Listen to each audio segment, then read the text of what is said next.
Hello and welcome. My name is Alan, and today we're doing more of Martin Luther King Jr.'s A Testament of Hope. Today we are doing a piece called The Current Crisis in Race Relations. Written for a Christian publication, this article highlights King's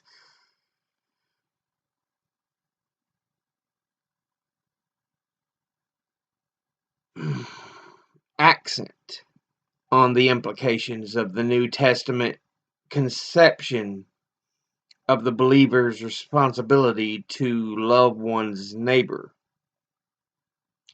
The theological justification for his dual emphasis on nonviolence and integration is expressed here when he asserts the aftermath of nonviolence in the creation of the beloved community, while the aftermath of violence is tragic bitterness. In American life, there is truly a real crisis in race relations.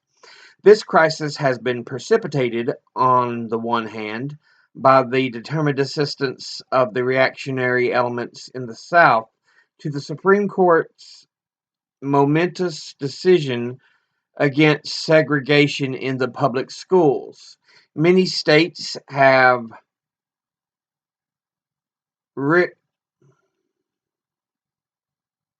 risen in open defiance. Legislative halls in the South ring loud with such words as interposition and nullification.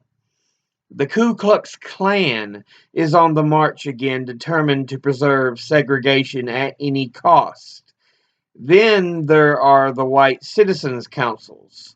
All of these forces have combined to make for massive resistance. The crisis has been precipitated, on the other hand, by the radical change in the Negro's evaluation of himself.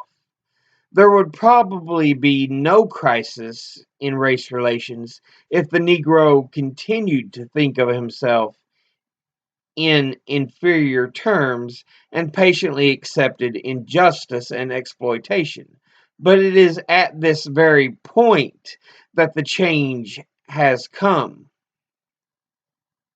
For many years, the Negro tacitly accepted segregation.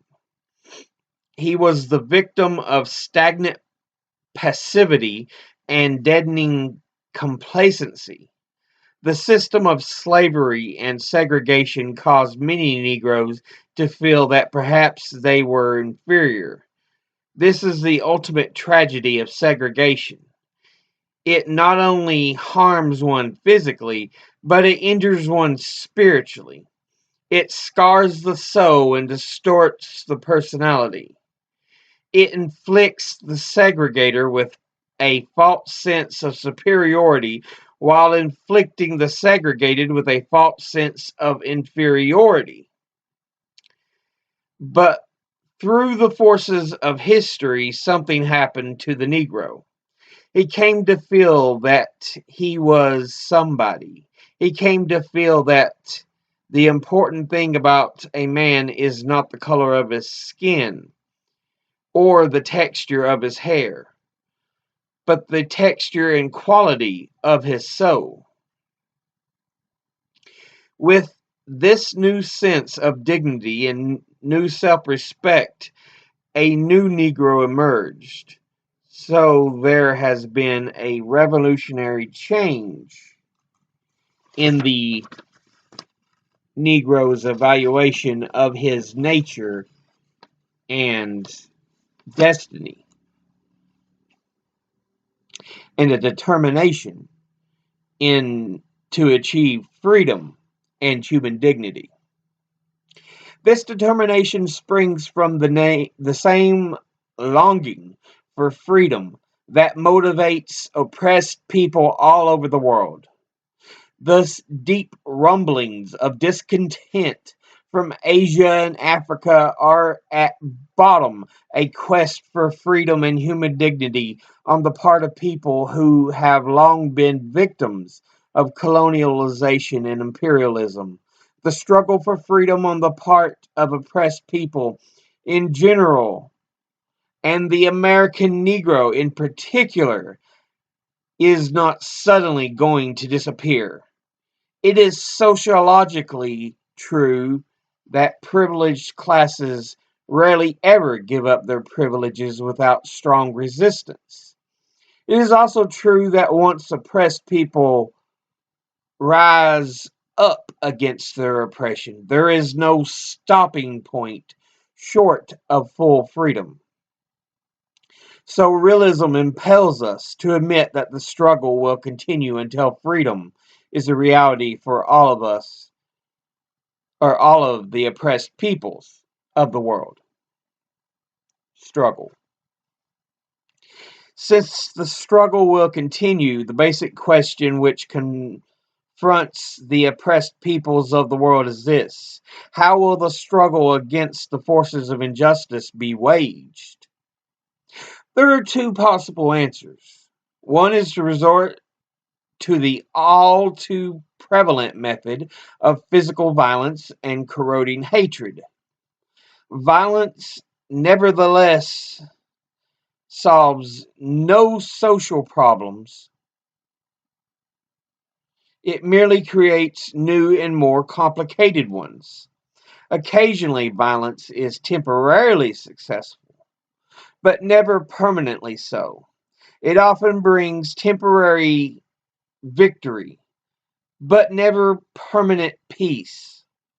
If the American Negro and other victims of oppression succumb to the temptation of using violence in the struggle for justice, unborn generations will be the recipients of a long and desolate night of bitterness, and their chief legacy to the future will be an endless reign of meaningless chaos. Nonviolence. The alternative to violence is the method of nonviolent resistance. This method is nothing more and nothing less than Christianity in action. It seems to me to be the Christian way of life, solving problems of human relations. This method was made famous in our generation by Mohandas K. Gandhi, who used it to free his country from the domination of the British Empire. This method has also been used in Montgomery, Alabama, under the leadership of the ministers of the denominations, to free 50,000 Negroes from the long night of bus segregation. Several basic things can be said about nonviolence as a method in bringing about better racial conditions. First, this is not a method of cowardice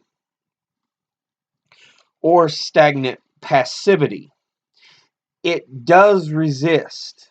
The nonviolent resistor is just as oppressed, or just as opposed to the evil against which he is protesting, as the person who used violence. It is true that the method is passive and it is true that this method is passive or aggressive in the sense the nonviolent resistor is not aggressive physically toward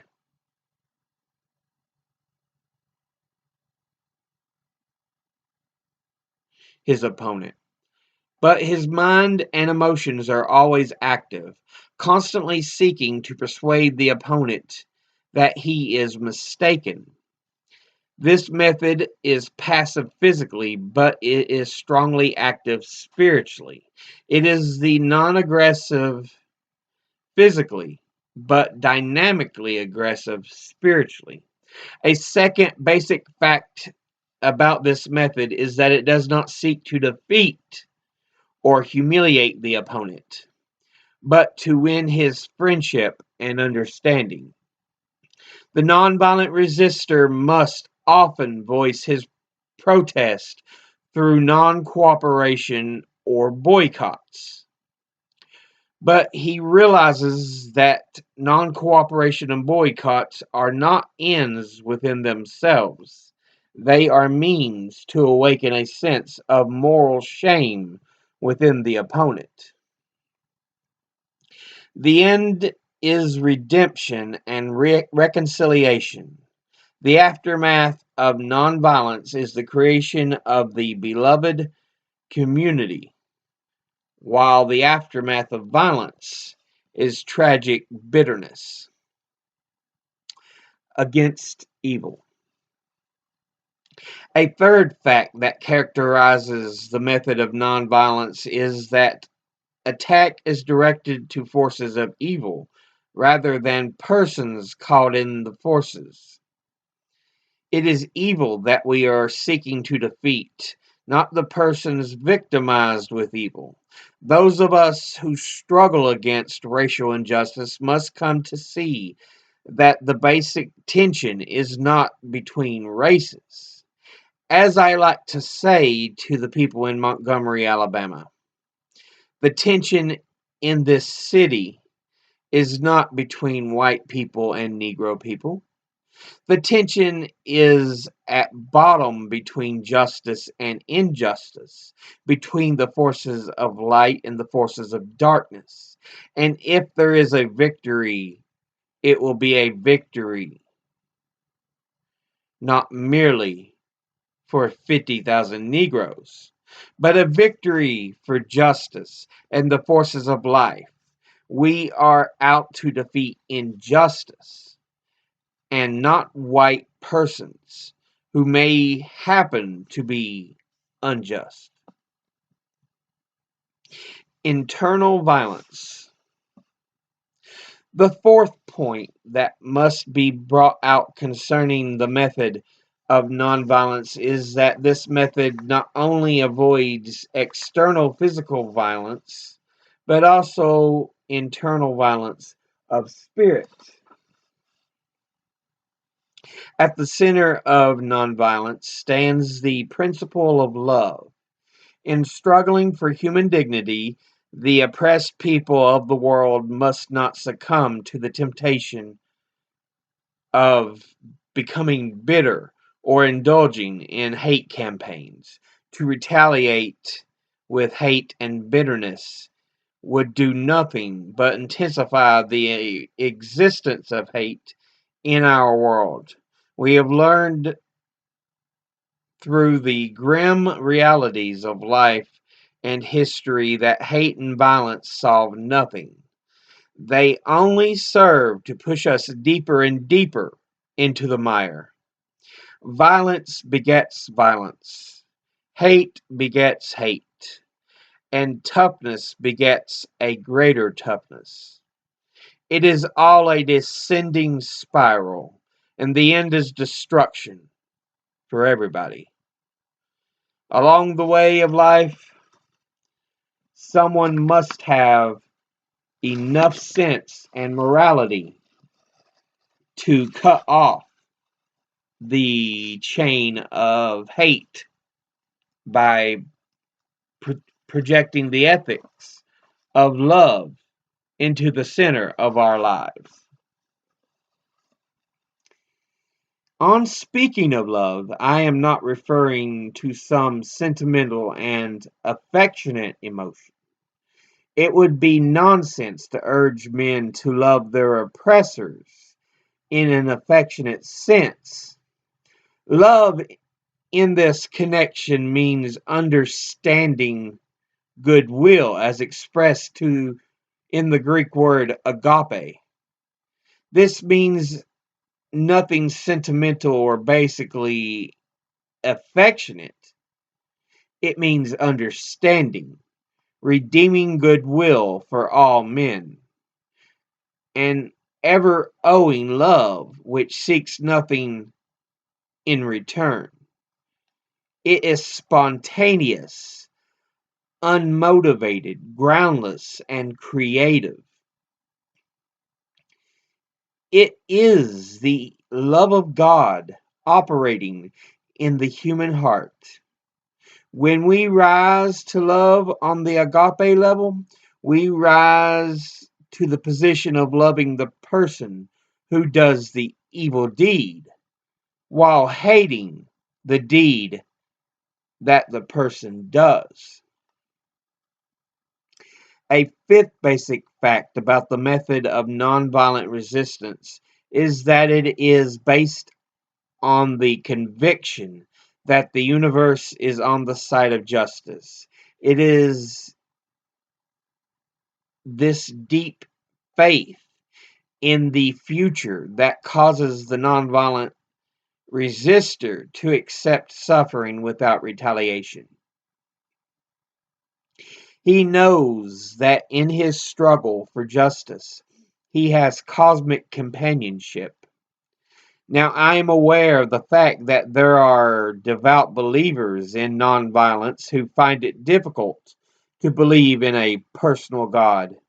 But even those persons believe in the existence of some creative force that works for togetherness, a creative force in this universe that works to bring the disconnected aspects of reality into a harmonious whole. There is a creative power in the universe that seeks to bring low gigantic mountains of evil and pull down prodigious hilltops of injustice. Faith. There This is the faith that keeps the nonviolent resistor going through all of the tension and suffering that he must inevitably confront. Those of us who call the name of Jesus Christ find something at the center of our faith which forever reminds us that God is on the side of truth and justice. Good Friday may occupy the throne for a day, but ultimately it must give way to the triumph of Easter. Evil may so shape events that Caesar will occupy a palace and Christ a cross, but that same Christ arose and split history into AD and BC, so that even the life of Caesar must be dated by his name. Yes, the arc of the moral universe is strong, but it bends toward justice. There is something in this universe which justifies William Cullen Bryant in saying, "Truth crushed to earth will rise again." So in Montgomery, Alabama, we can walk and never get weary because we know that there will be a great camp meeting in the promised land of freedom and justice. Moral dilemma. I cannot close the article without saying that the problem of race relations is indeed America's greatest moral dilemma. The churches are called upon to recognize the urgent necessity of taking a forthright stand on this crucial issue. If we care, or if we are to remain true to the gospel of Jesus Christ, we cannot rest until segregation and discrimination are banished from every area of American life. Many churches have already taken a stand. The National Council of Churches has condemned segregation over and over again and has requested its constituent denominations to do likewise. Most of the major denominations have endorsed that action. Many individual ministers, even in the South, have stood up with dauntless courage. High tribute and appreciation is due the 90 ministers of Atlanta, Georgia, who so courageously signed the noble statement calling for the compliance with the law and a reopening of the channels of communication between the races. All of these things are admirable and deserve our highest praise. But we must admit that these courageous stands from the church are still far too few. The sublime statements of the major denominations on the question of human relations move all too slowly to the local churches in actual practice. All too many ministers are still silent. It may be that the greatest tragedy of this period of social transition is not the glaring noisiness of the so-called bad people, but the appalling silence of the so-called good people.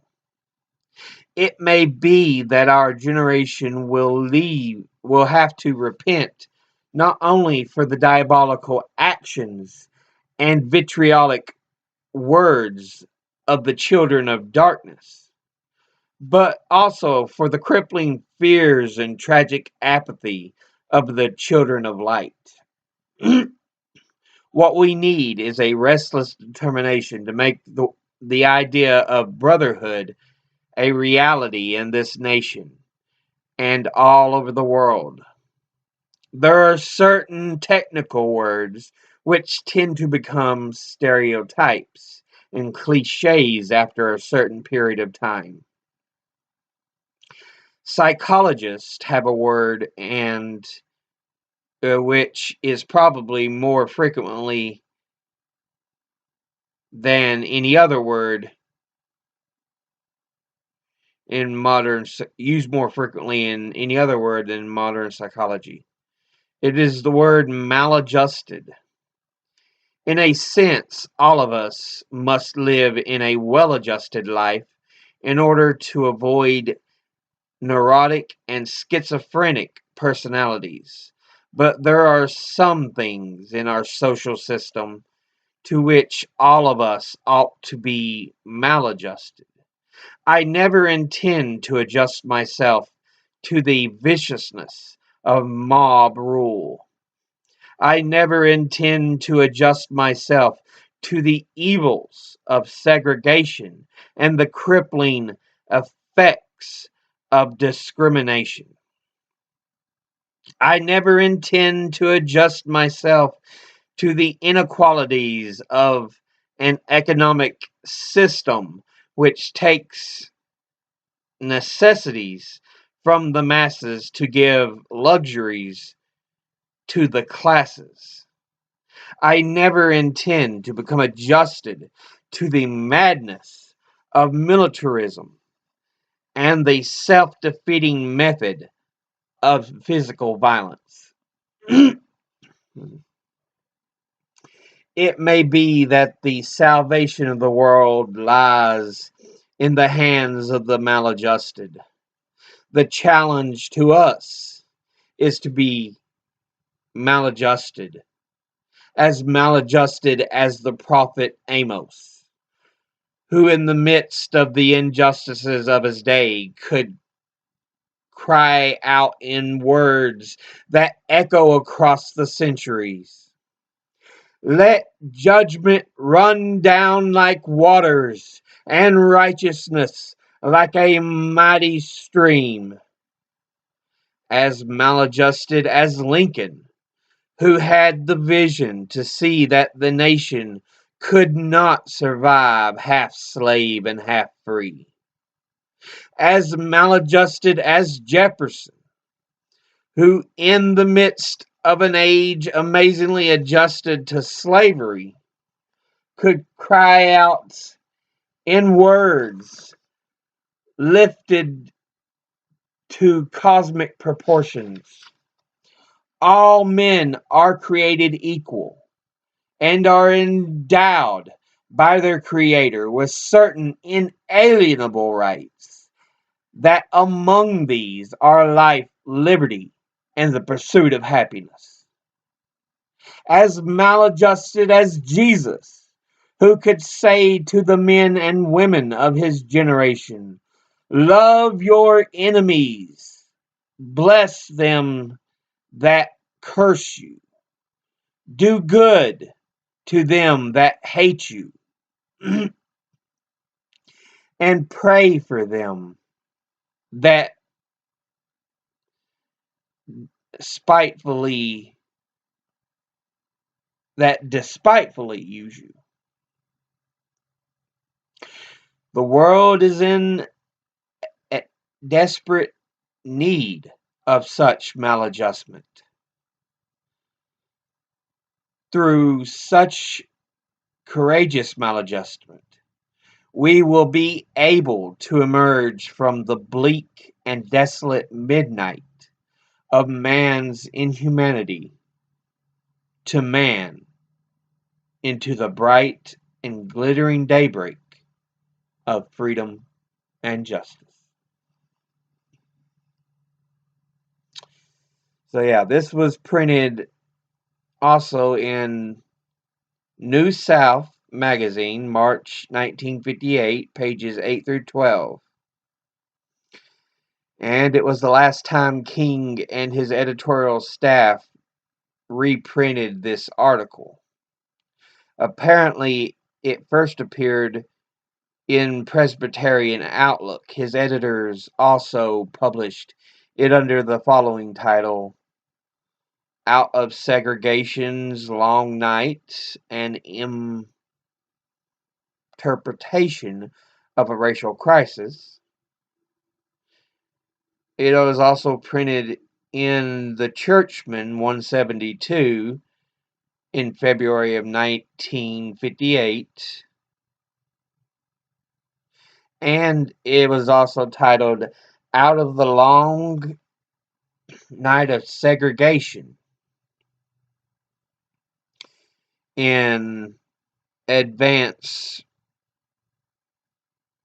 issue 150, February the 28th, 1958.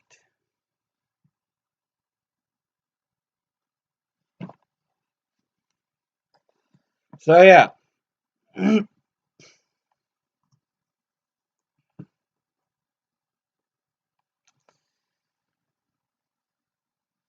In it, Dr. King continues to preach the idea of nonviolence. Speaking of preaching, he also uses a number of biblical references. Notably, at the end there, referencing Amos.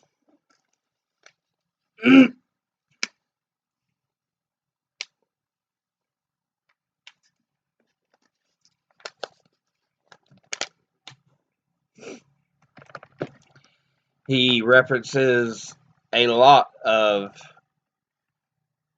people: Lincoln, Jefferson, like I said, Amos, Jesus.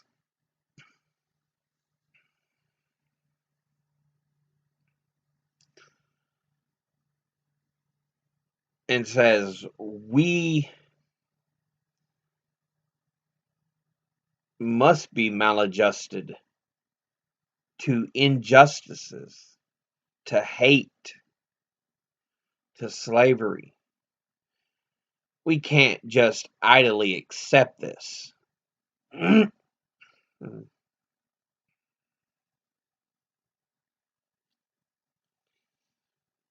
So yeah. He talks about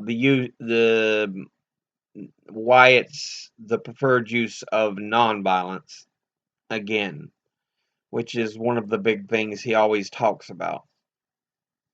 The use of nonviolence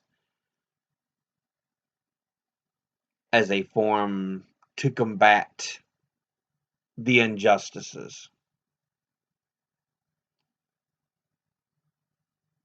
So yeah.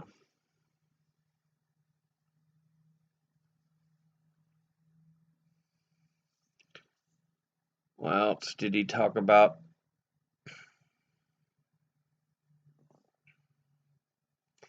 He talked, one thing a lot of people fail to realize is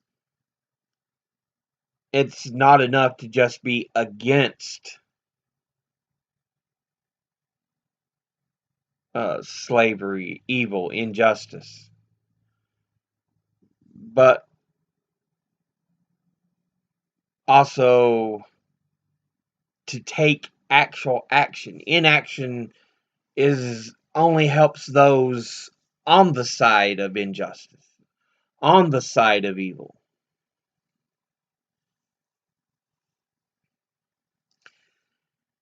And it's one of the things he noted. He says, he talks about there are many good people, but their refusal to speak out, to take action against such things, only it does not help anyone, help the cause of justice. Even though they themselves may feel those certain injustices and stuff is wrong, if you do not take action to speak out, then it doesn't help.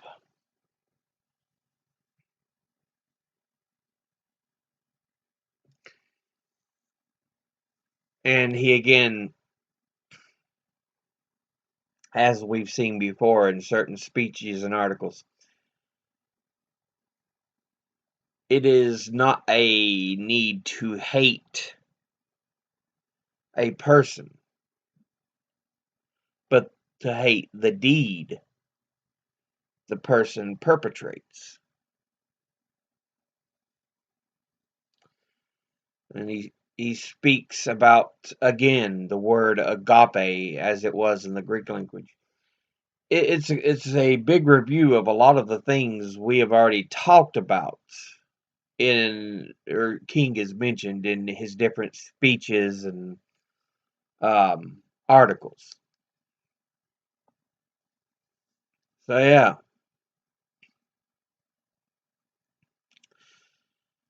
But that'll be it for now.